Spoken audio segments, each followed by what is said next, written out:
Yo guys, what is going on? Welcome to the Hollywood Steve Wrestling Podcast right here on YouTube, guys. Alright, here we go. Monday Night Raw review. Again, I do these because I don't get a chance to watch Monday Night Raw, and just kind of with everything, I just don't get a chance to actually watch it. So this is why I give you guys the reviews here, like how I do it. So the show opens with a video package recapping the Last Time Is Now tournament. Gunther makes his entrance and gets on the mic. He lets the crowd chant, "We want Cena,"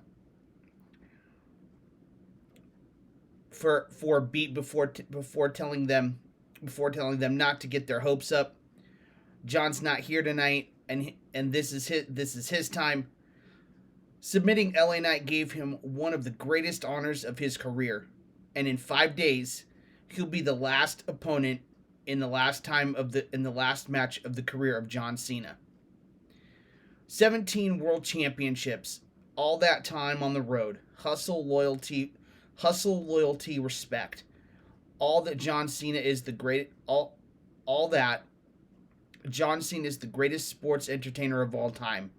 But on Saturday he's going to face the best professional wrestler of all time.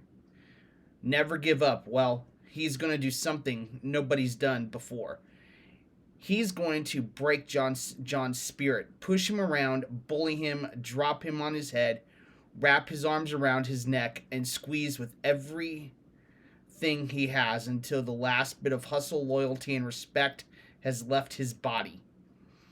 Until there's only one way out. The one thing he said he'd never do. He's going to force him to give up. The usual montage of talent arriving. Then the usual montage of talent arrives at the arena. Rhea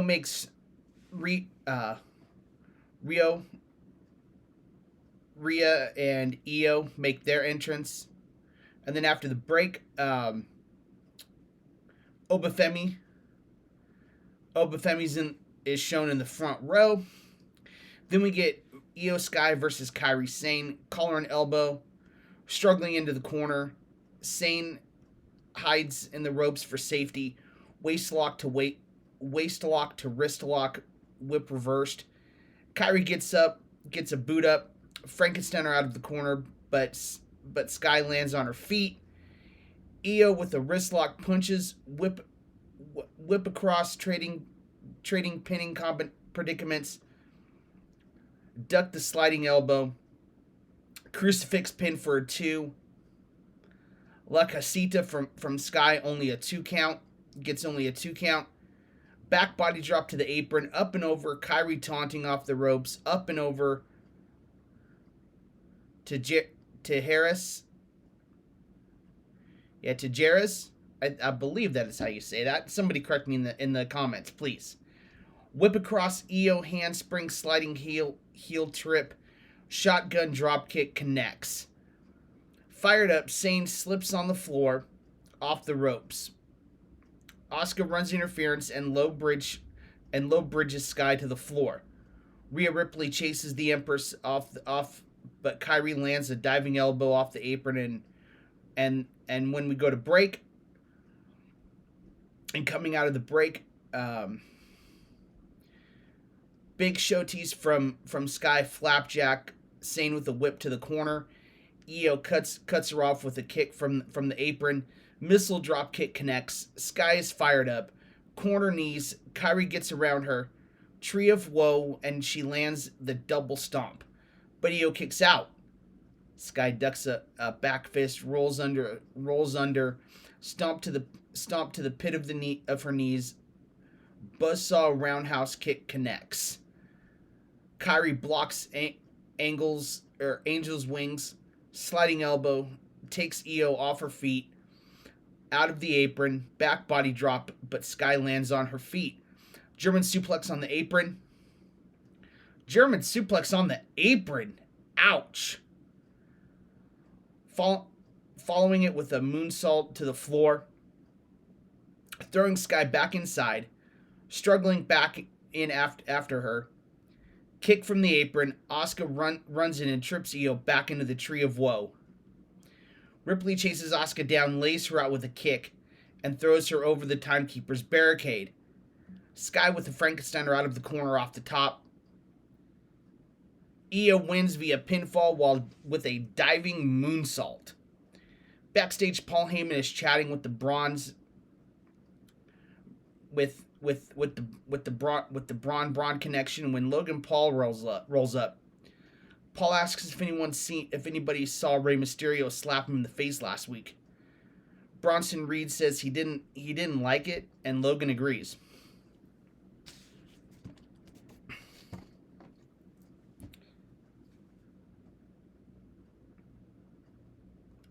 But Braun Breaker gets up and asks if he wants him to handle it. And Paul says he does. So Braun says that they'll handle it. And Logan asks Paul Heyman for a side chat. Paul Heyman says Logan's never had backup like this before. And Logan tells Paulie to make sure that Paul E to make sure they know that if anyone gets if they get in trouble, he's their backup too. Heyman tells him he thought he couldn't respect him any more than he did, but he does, and gives him the brass knucks just in case. Rey Mysterio was shown walking backstage, and then we go to break. Coming back from the commercial break, we get a hype reel for the War Raiders. Rey Mysterio makes his entrance for his match against Finn Balor, and Logan Paul blindsides him and beats him down.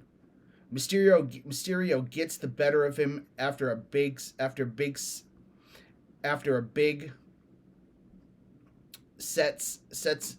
him on the second rope, and a masked man shows up to lay him out with a super kick and a blackout before bailing through the crowd. Mysterio gets up and Paul lays him out with a loaded punch.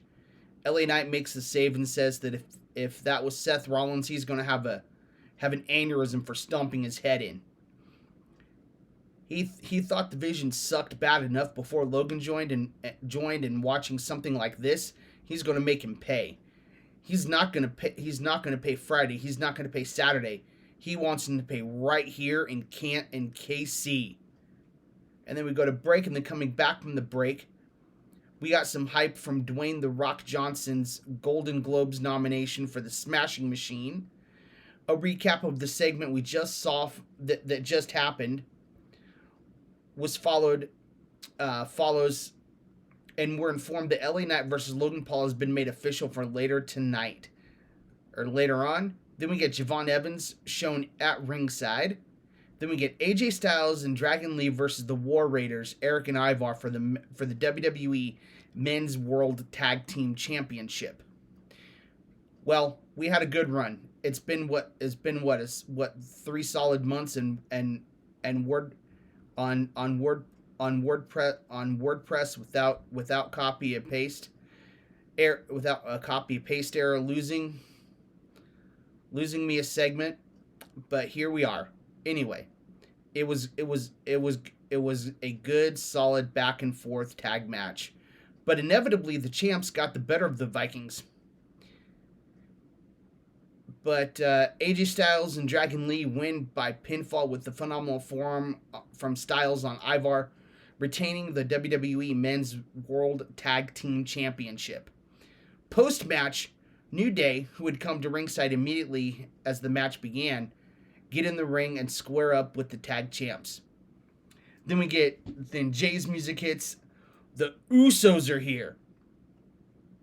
They get in the ring with the New Day and the tag champs. And of course, main event Jey Uso runs it back. Of course.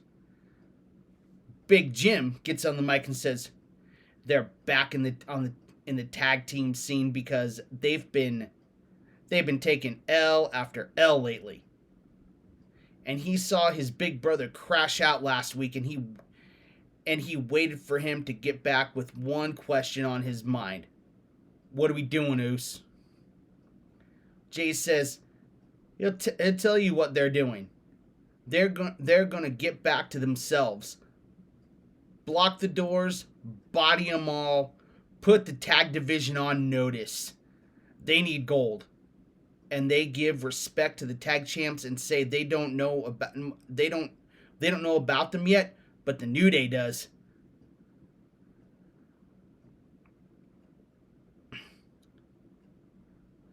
Ali versus Frazier, Rock versus Austin, New Day versus the Usos. And you know how this story ends. They're going to body the New Day and run through them like always. They turn to talk trash to Lee and Styles. New Day try to attack the Usos and send them packing. Grayson Waller's still in the ring, and he awkwardly gestures around before bailing to the floor with his pals, leaving the Usos to square up with the champs.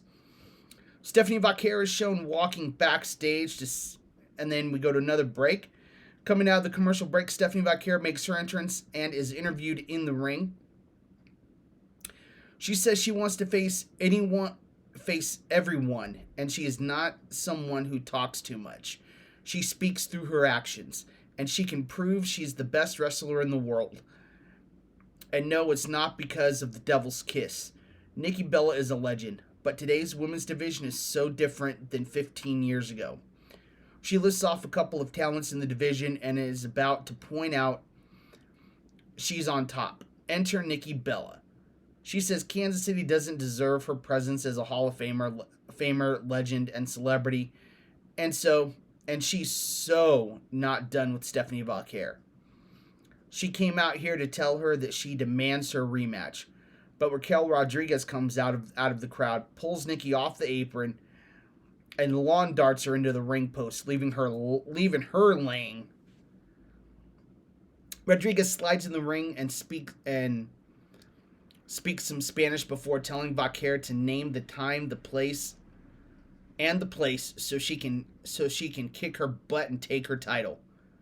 And then we saw LA Knight warming up backstage, and then another break, and then coming back from that break, we get a retrospective video package for John Cena.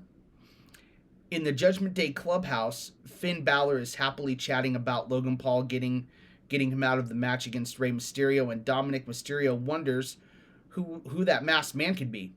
Raquel Rodriguez rolls up, and Liv Morgan gives her guff for not clearing her match with her first, and when Raquel is hurt, Liv says she can't wait to see her with the world title, and then gives Roxanne Perez a quick pep talk about how if Raquel is going for a singles title, that means they're going after the tag titles.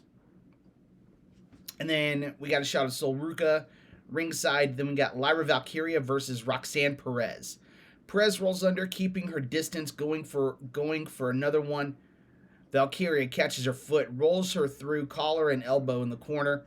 Lyra with a Northern Lights suplex, standing no hands bow and arrow into a pin for 2. Roxanne runs away from a kick, finds solace in the ropes. Big palm strike, hammer lock off the ropes. Valkyria with a leg sweep, another Northern Lights suplex into a bridge only 2. On the floor, Lyra tries for a wrecking ball drop kick, but gets caught up in the ropes and pulled out to the floor and rammed into the steps, into the steep steps for a few times. Perez standing on her hands as we then we go to break. Coming out of the ad break, Perez working the arm whips across, duck under, big cross body from Valkyria. Nope. Lariat's keeping Roxanne off her feet.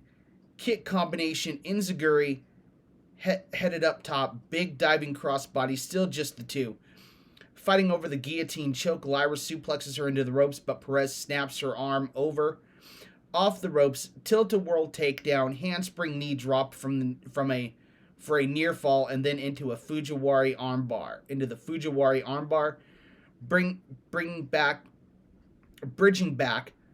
wrenching Valkyria refuses to tap, floats over, thinking powerbomb blocked, German suplex counters, and Lyra is fired up. Fireman's carry, Liv Morgan up on the apron, running interference. Bayley counters and Roxanne drop kicks her to the floor. Small package from Valkyria, Fireman's carry, Perez floats out. O'Connor roll for 2.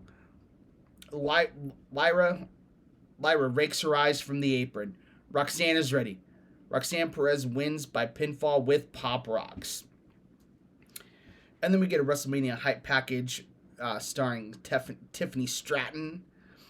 Then we get Logan Paul warming up backstage. And then coming out of the break, we get another one of those weird, intense video packages from Natalya training Maxine Dupree. We get another one of those John Cena interview clips about the lessons learned from the criticism of the audience. Then we get LA Knight versus Logan Paul. Paul with a big whip.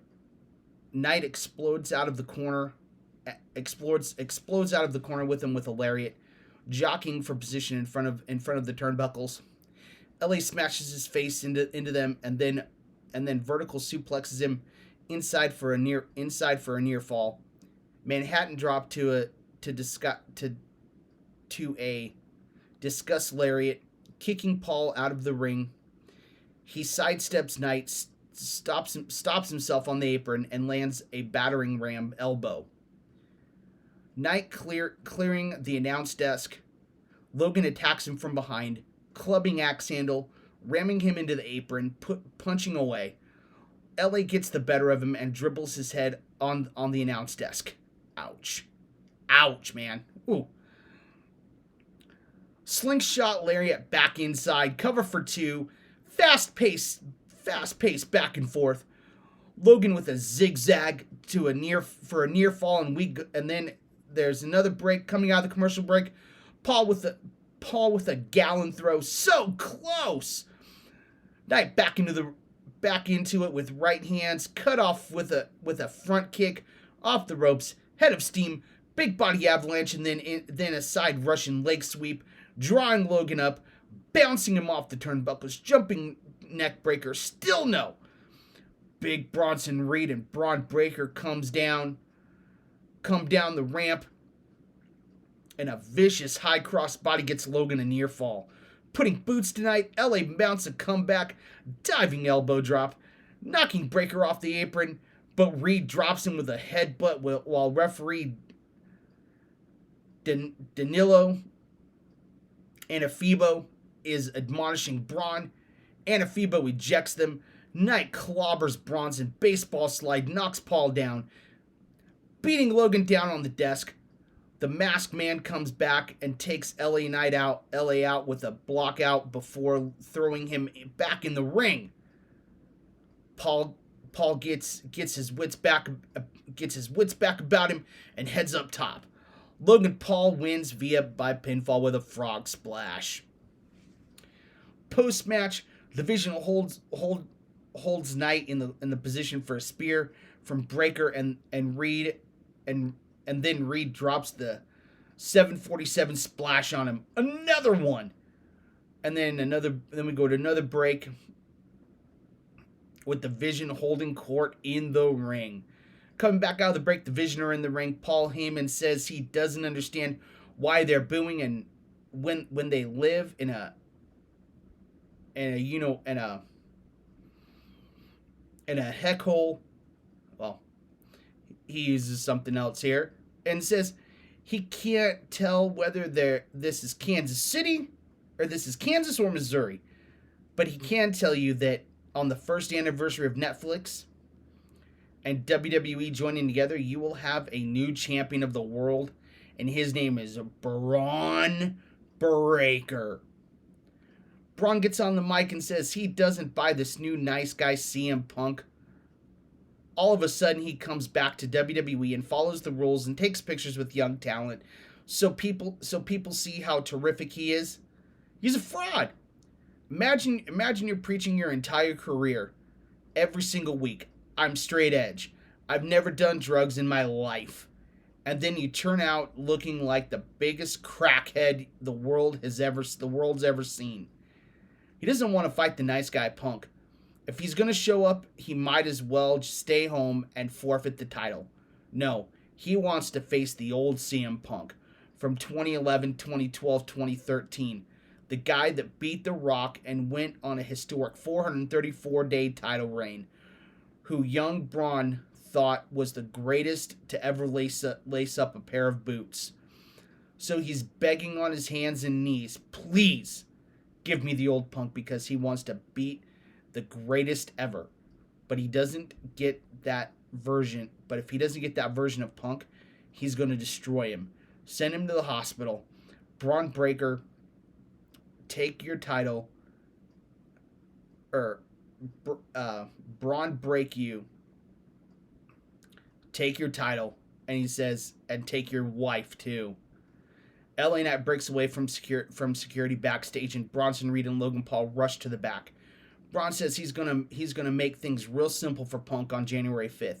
It's gonna be spear 1, 2, 3. Backstage, Reed and Paul beat Knight down and put him through the table, but LA Knight gets back up, so they resume beating him down. Reed scoops him up and lawn darts him into the hood of a car. Into the hood of a car. Logan beats him down and sets him on top of the car. Bronson is on some road cases piled 10 feet high. He hits a 747 splash on top of the car. Adam Pearce is shouting ineffectual for paramedics. And that is Monday Night Raw. That's how Monday Night Raw went off the air, with LA Knight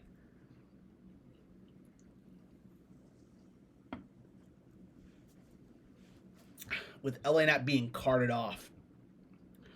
Raw lately, I'm going to say Monday Night Raw lately has been really, really good. It's been on fire. I mean, just what I've been reading, the reviews, and it's just been, Monday Night Raw has been on fire lately. And I for one cannot wait to watch this back later. But man, oh man. Absolutely. Monday Night Raw. Whoo. Incredible. Absolutely incredible.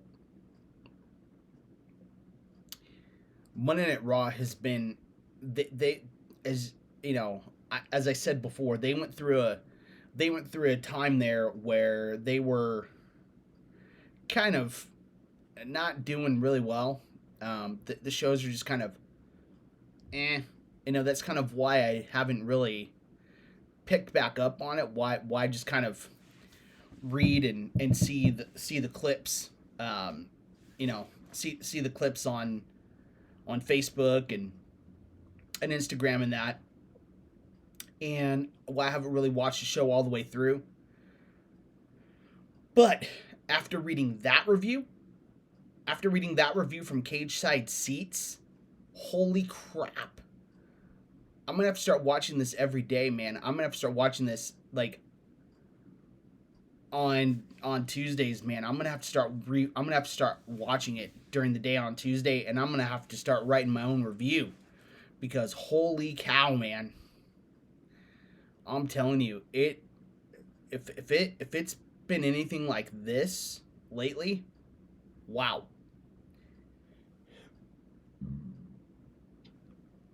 Wow. What an episode of Raw. What an episode.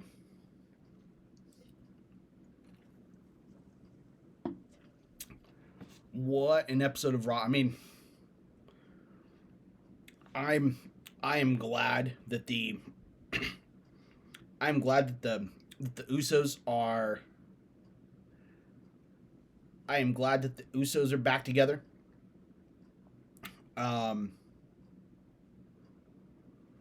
I am really glad that the Usos are back together in the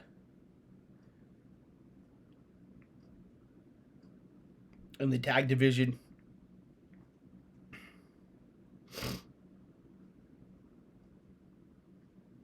Let's see what we got here.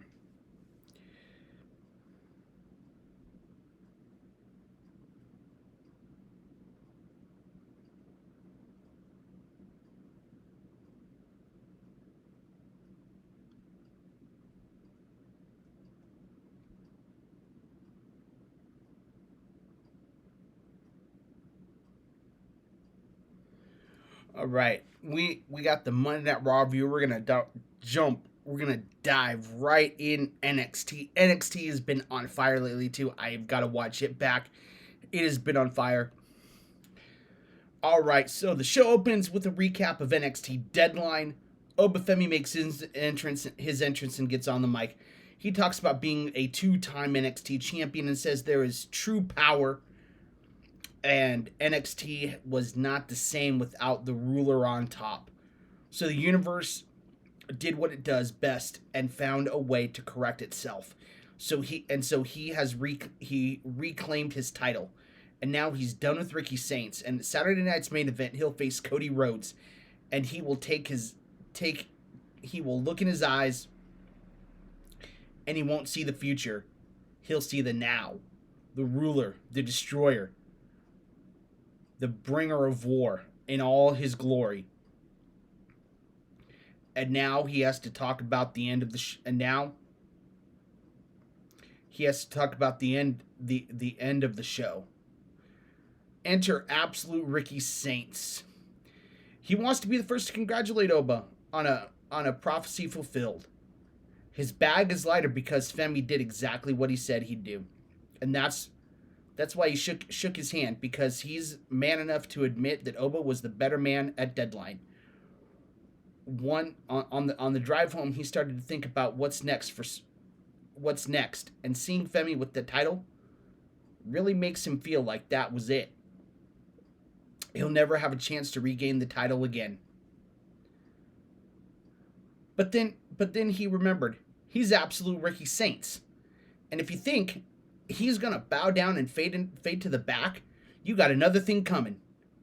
He's going to come for what's his, and he's going to steer it back on course. And remember, it's a 1-1-1. So he gave Obafemi his shot, and he's demanding his rematch for the NXT Championship. Enter Javon Evans. He won't lie. He didn't mean to interrupt, but he's been watching he's been watching Deadline over and over and over again. Over and over and over again. And like what? The young OG survived the Iron Survivor Challenge, and because of that, that means that he earned an NXT Championship opportunity at New Year's Eve. But then he wondered, why wait until January to have this match? He's on fire. He's locked in. He's ready, and nobody's gonna dictate his moment. So if Oba's picking up what he's been putting down, he'll have his title match tonight. Femi shakes his head, and Ricky asks, "What's the rush? If he's on fire and having all these great matches."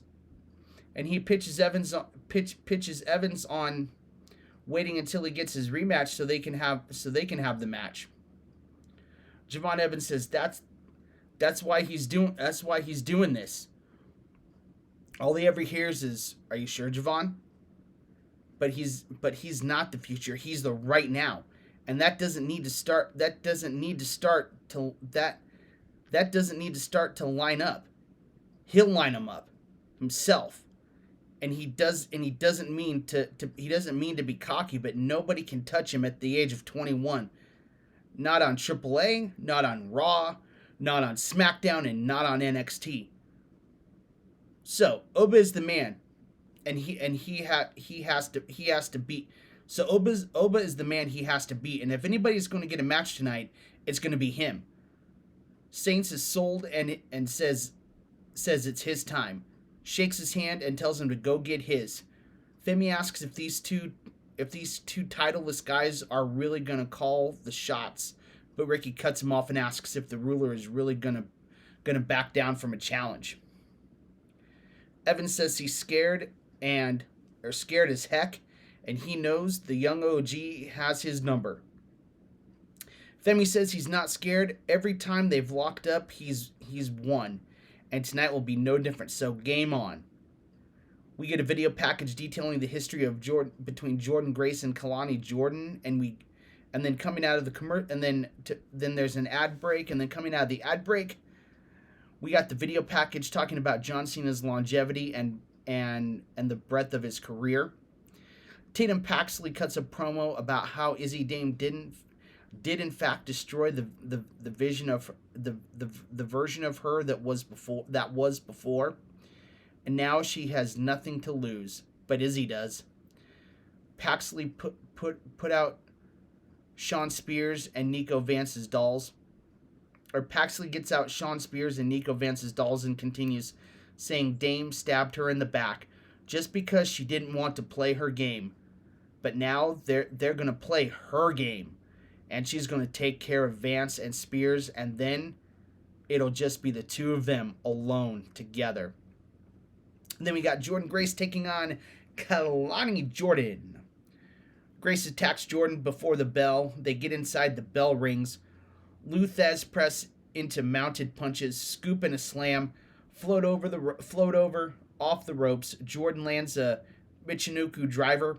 Nope. Trading elbows. Grace gets her up.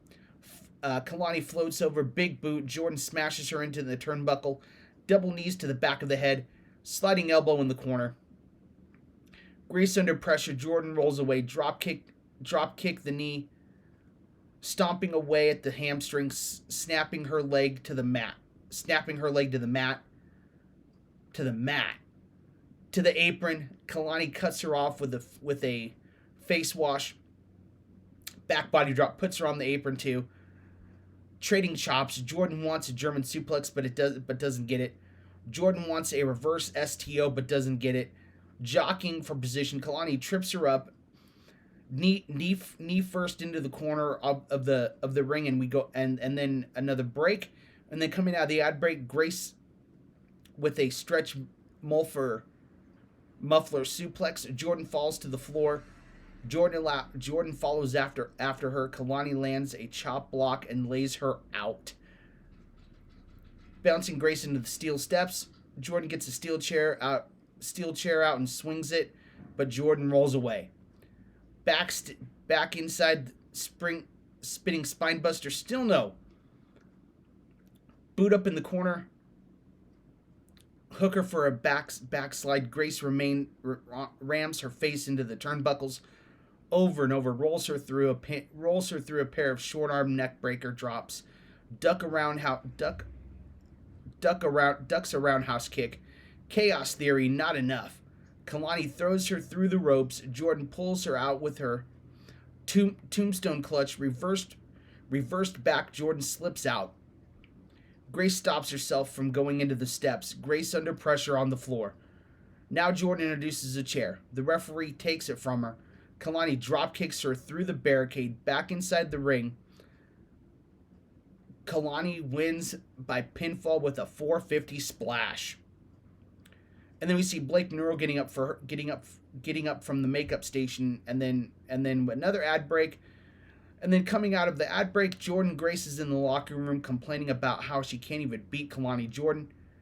Thea Hale rolls up to give her a pep talk, and tells her not to doubt herself. Grace scoffs at getting advice from a 16-year-old. Thea Hale says she's actually 22. And since she was her age, since she was here since she was 18. And since she was here since she was 18, she's actually kind of grizzled. And Jordan scoffs some more, and as Thea runs off to try to answer Blake Monroe's open challenge. Blake Monroe makes her entrance for said open challenge and gets on the mic. She talks about the roster, looking up to her as something of a role model, and says she finds herself in a giving mood and wants to give back. So being a ferocious competitor, she is the ferocious competitor she is. She's hosting an open challenge, and without further ado, we'll see which lucky lady gets the opportunity of a lifetime. The locker room empties. Blake says one at a time and shrieks for Ava Raine, the NXT general manager, by the way, the Rock's daughter. Thea Hale attacks her from behind and puts her in the double wrist lock, and Monroe taps and runs out of the ring. So, no match. Shiloh Hill is interviewed backstage, and for those of you who don't know, Shiloh Hill, he won season 2 of LFG, Legends and Future Greats. So he's going to be making his NXT debut later in a little while. So Shiloh Hill is interviewed backstage. He talks significantly about the biochemistry and nervousness, and says he's ready to whoop Lexis King's butt. And then another break, and then out of the break, fighting immediately before the bell. Hill throwing punches, bouncing him between the apron and the announce desk. Back inside the ring, we get the bell. Throwing King around off the ropes, sliding lariat, connects. Drop toe hold into the corner. Lexis with a drop kick, cover for 2. Trading chops, King kicks him to the mat. Another drop kick and another near fall. Cutting Shiloh Hill down in the corner, walking a strut. Both men go for lariats, and both men are down and out. Hill pulls out his mouth guard and gives it to the referee. Hammering punches, ducks a lariat, shoulder block lariat, arm wringer, rolling neck breaker, cover for 2. Shiloh fired up, back body drop. Shiloh Hill beats Lexis King, and Shiloh Hill wins by pinfall with a back suplex dropped into a neck breaker. Next, we get All Ego Ethan Page is shown walking backstage.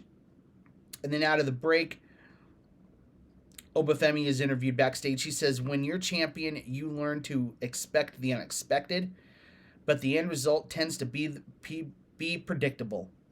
He hopes Cody Rhodes is watching tonight because he knows what Javon Evans is all about, but he has no idea what the ruler is capable of.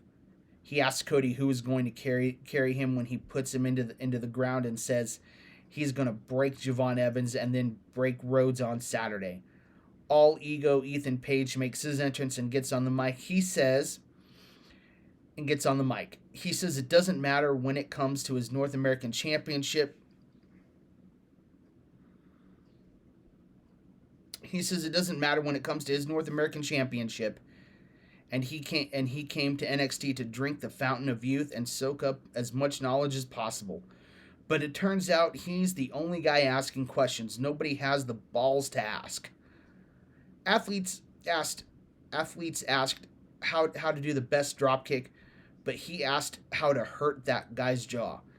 And then he worked it out by trial and error with any warm body this company calls a pro wrestler. But they're all fixated on social media, trying to earn their finger point photo with their childhood idol. Well, they can stay in the back and stare at him while he stands in the ring holding his titles. And now we all have to watch John Cena have his final match in a few days and walk away for good. About a week after he's gone, he'll be a distant memory, leaving a giant void to be filled by a man with a giant ego by the same name who won the NXT Championship in record time, and then he couldn't find a path back to it. He won the North American Championship and turned it into the most coveted prize in all of WWE. He says he could have deserved a break, but he kept going and won the AAA Mixed Tag Team Championships, becoming one of one like no one else. There are 3 days that are important to you. The day you're brought into this world, the day you leave it, and the day you realize Ethan Page is the biggest superstar in WWE, WWE has to offer. And going forward, under his supervision, NXT will be... And then we get footage of an out-of-focus Tony D'Angelo walking down a bridge, and then Tony appears in the ring behind Page. He hits a spine buster and drops some scraps of black cloth on All Ego. Okay, so this is a new look for Tony. Doesn't look like we're getting the mob boss Tony D'Angelo. Maybe I could be wrong. Maybe this is a amped up version of the mob boss Tony D'Angelo, but of the dawn of NXT. But we will have to see. We'll have to see what we get. Sol Ruca is walking backstage, and so are Ren Sinclair and Kendall Grace separately. And then we go to break, and then coming out of the break, Dion Lennox goes into a meeting with Ava and Miles Bourne, Leon Slater, and Joe Hendry. They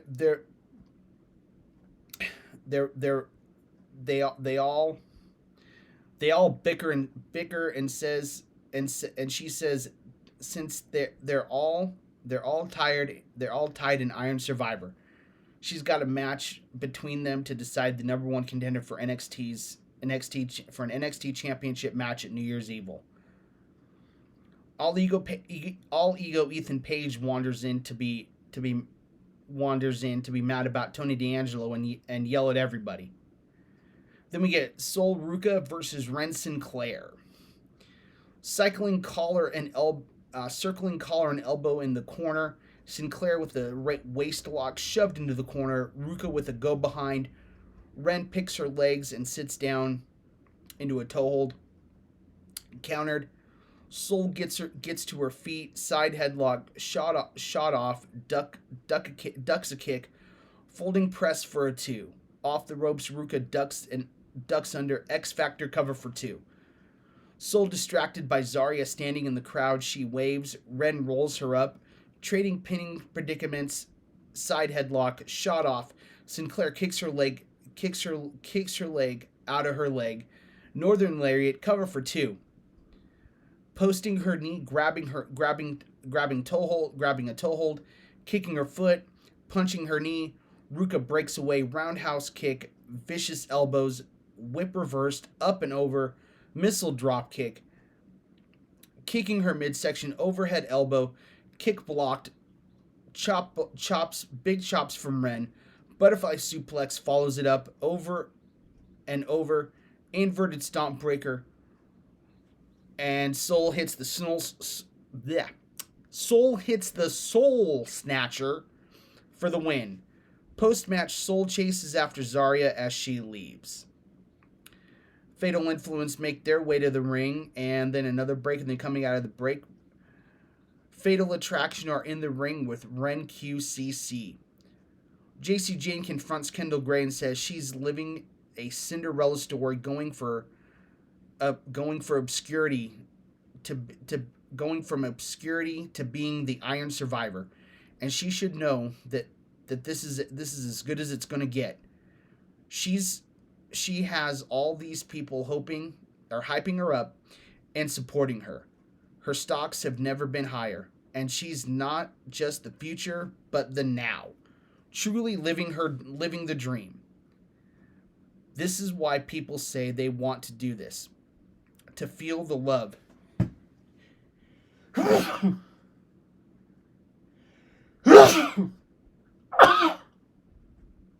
Oh, excuse me, guys. So sorry. This is why people say they want to do this. To feel the love and support she's getting right now. And she hates to be the one to say it, but her reality is going to smack her in the face at New Year's Evil. If she loses, she will lose.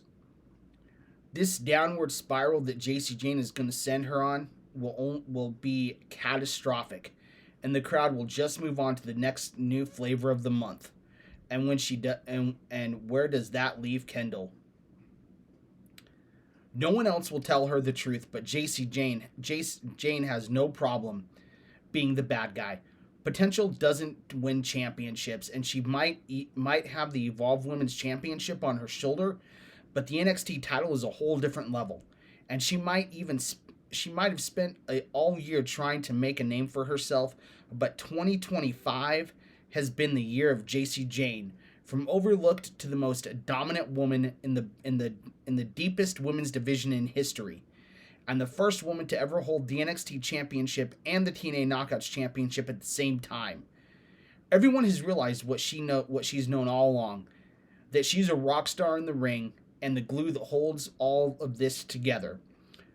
So what makes her think she's going to let some flash in the pan, a bootleg Kurt Angle with a ponytail steal her thunder? Kendall doesn't stand a chance against her. Grace says she's gonna talk now, and yeah, JC has a ton of momentum this year. Has had a ton of momentum this year. She gets it. She's a rookie, and she still has so much to learn. But no one expected her to win the Iron Survivor except me. I predicted it. Me. Not even herself. And nobody expects her to win the NXT Women's Championship either.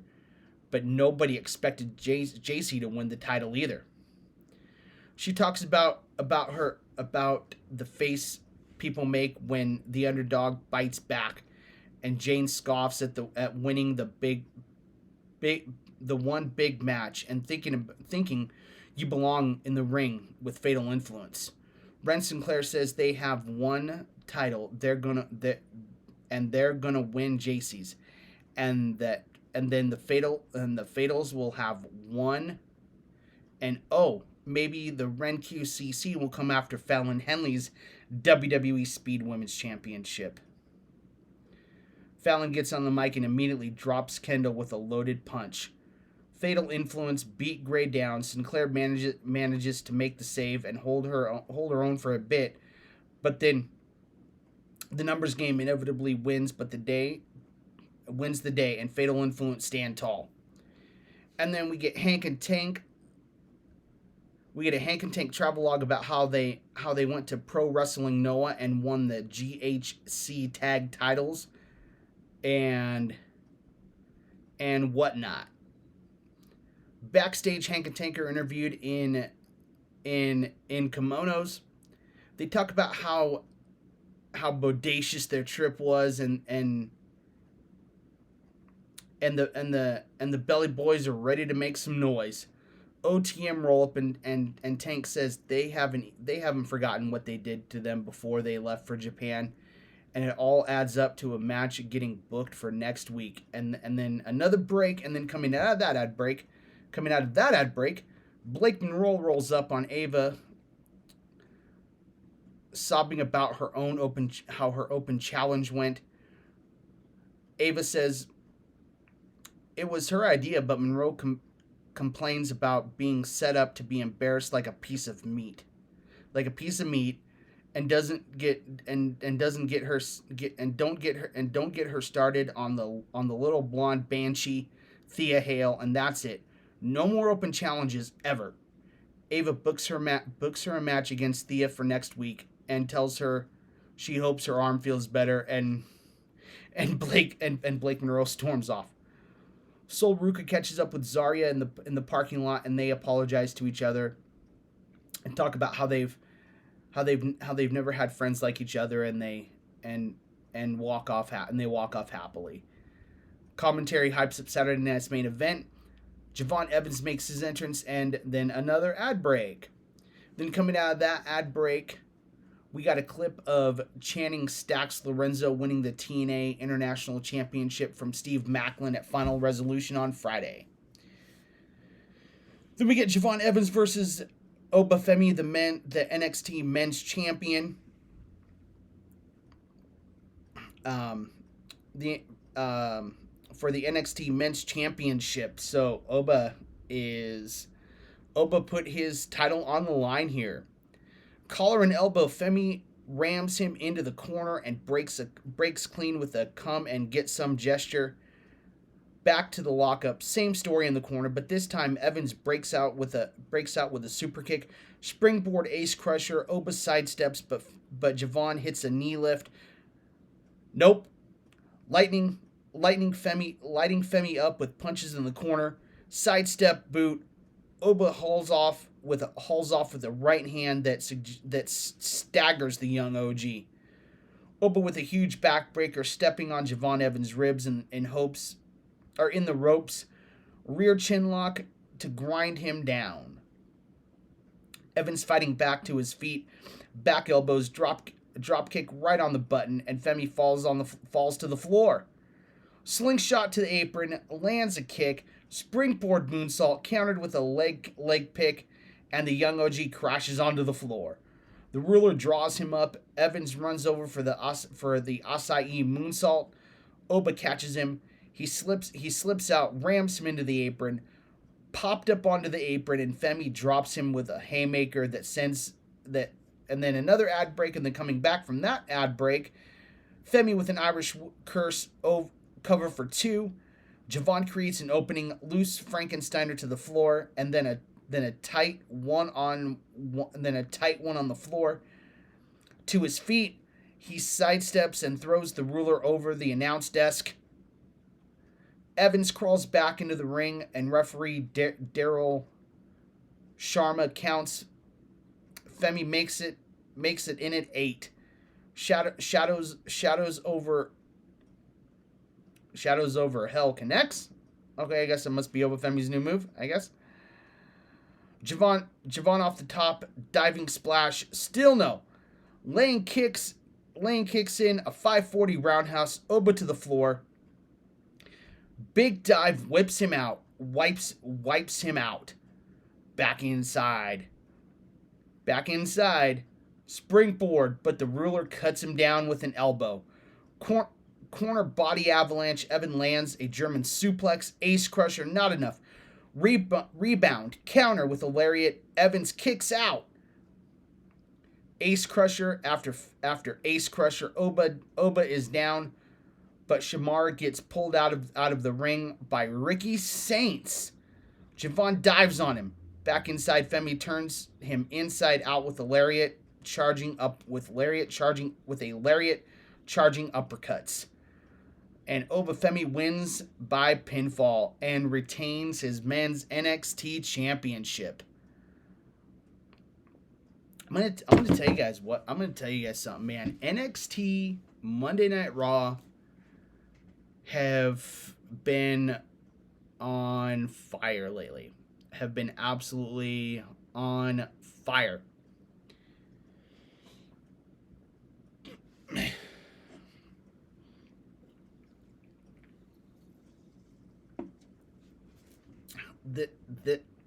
This has been probably, I would say for Monday Night Raw, this has probably been the most exciting that Monday Night Raw has been, but NXT has always been exciting. I mean, they did have kind of a lull, kind of a downtime, but lately NXT's been killing it. And so has Monday Night Raw. They've been killing it as well. And one thing,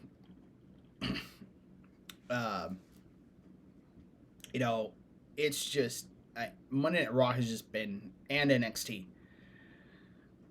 with NXT partnering with TNA.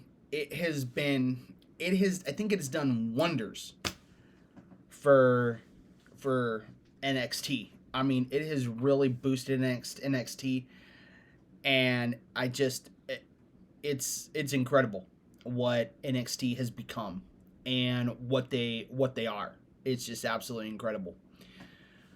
But hey guys, that is the review of NXT and Monday Night Raw. I will catch you guys in the next one. This is your boy Hollywood Steve, saying when you're Hollywood Steve, you're just too sweet.